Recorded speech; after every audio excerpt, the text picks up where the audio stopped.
Universities across the country received $54 billion from foreign governments over the last 3 decades. Take a look. With those in Maryland collecting $1.6 billion, including tens of millions from Saudi Arabia and China. Open the Book's investigative journalist Jeremy Portnoy explains where this funding is coming from and what it's being used for. Is this concerning? Are countries trying to buy foreign influence in higher education? Is that what this is about? That's exactly what it is. That includes some pretty controversial nations. If you look at universities in Maryland, they've accepted $65 million from Saudi Arabia, $32 million from China, and almost $4 million from Qatar.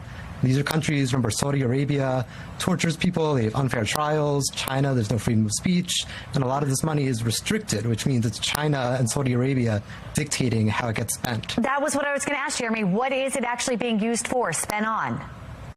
So almost all this foreign money went to Johns Hopkins. They've used it for a bunch of different things. They opened a medical campus in Saudi Arabia in partnership with Saudi Aramco, which is a huge energy company that's been cited by the United Nations for human rights abuses. They've also opened facilities in the United Arab Emirates named after Sheikh Khalifa, who's their former president who oversaw the torture of prisoners and violently put down some pro-democracy movements. So these aren't great associations. If these foreign gifts aren't affecting U.S. finances, why should taxpayers be concerned about this? Our viewers right now, well, what's at stake for them?